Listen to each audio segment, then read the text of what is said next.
আসসালামু আলাইকুম। জানার ইচ্ছা চ্যানেলে আপনাদের সবাইকে স্বাগত। আবারও নতুন একটা ভিডিও নিয়ে চলে এসেছি। আশা করছি পুরোটা সময় জুড়ে আমার সাথেই থাকবেন। সিদরাতুল মুনতাহা, যেখানে সৃষ্টির সমস্ত কিছু গিয়ে থেমে যায়। এটি হচ্ছে সৃষ্ট জীবের কর্মতৎপরতা এবং এলেমের সমাপ্তি স্থল।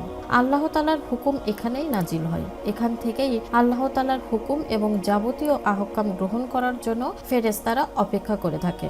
এই সিদরাতুল মুনতাহা অতিক্রম করার ক্ষমতা আল্লাহর সৃষ্টির কারো পক্ষেই সম্ভব নয়। সবকিছু এখানে এসেই থেমে যায়। পবিত্র কোরআন পাকে উল্লেখ আছে যে আল্লাহ তার হাবিবে রাসূল সাল্লাল্লাহু আলাইহি ওয়াসাল্লামকে মেরাজের রাতে তার সান্নিধ্য লাভ করার জন্য জিব্রাহিল আলাইহিস সালামকে প্রেরণ করেছিলেন। এই দিন রাতে আল্লাহ তার হাবিবকে সৃষ্টিকুলের সর্বশেষ সীমানা এবং তার হাবিবে পাকের সাথে তার ভাবের আদান প্রদান করেন।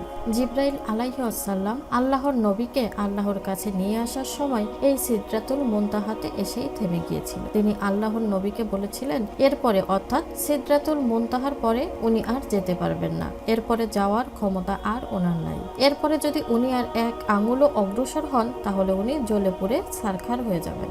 আল্লাহ তাআলার বিধান বলি প্রথমে সিদরাতুল মুনতাহায় এসে নাজিল হয় এবং এখান থেকেই সংশ্লিষ্ট ফেরেশতাগণের কাছে সোপর্দ করা হয় এবং জমিন থেকেও যে সমস্ত আমল নামে আল্লাহর কাছে যাওয়ার জন্য আসে সেগুলোও এই সিদরাতুল মুনতাহাতে এসে থেমে যায় এবং এখান থেকেই অন্য কোনো উপায়ে আল্লাহর কাছে প্রেরণ করা হয়। পবিত্র কোরআন পাকে আল্লাহ তাআলা বিভিন্ন স্থানে কুল বা বড়ই জাতীয় ফলকে সিদরাতুল বা সিদরাতুল মুনতাহা নামে উল্লেখ করেছেন। সিদরাতুল হলো ঘন কাঁটা বিশিষ্ট একরকম ফল গাছ, আর মুনতাহা শব্দের অর্থ হলো শেষ প্রান্ত বা শেষ সীমানা। অর্থাৎ সিদরাতুল মুনতাহা শব্দের অর্থ হলো শেষ সীমানায় অবস্থিত এক প্রকার কুল জাতীয় ফল গাছ। মেরাজ সংক্রান্ত সকল আলোচনায় যেহেতু আল্লাহর নবী সৃষ্টির ষেষ প্রান্ত পর্যন্ত গিয়েছিলেন, তাই মেরাজের সকল আলোচনাতেই এই সিদরাতুল মুনতাহার কথা উঠে আসে। প্রত্যেক কিতাবেই উল্লেখ আছে যে সিদরাতুল মুনতাহা ষষ্ঠ আসমানে অবস্থিত।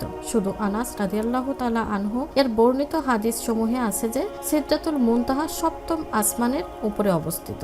সিদরাতুল মুনতাহার পরে কি আছে, কেনই বা জিব্রাইল আলাইহিস সালাম এরপরে আর যেতে গেলে পুরে ছারখার হয়ে যাবেন, এসবের কোনো উত্তর জানা যায়নি। তাই সিদরাতুল মুনতাহাকে নিয়ে রহস্যের শেষ নেই। এ ব্যাপারে কেউ নির্দিষ্ট কোনো মন্তব্যে পৌঁছাতে পারেনি।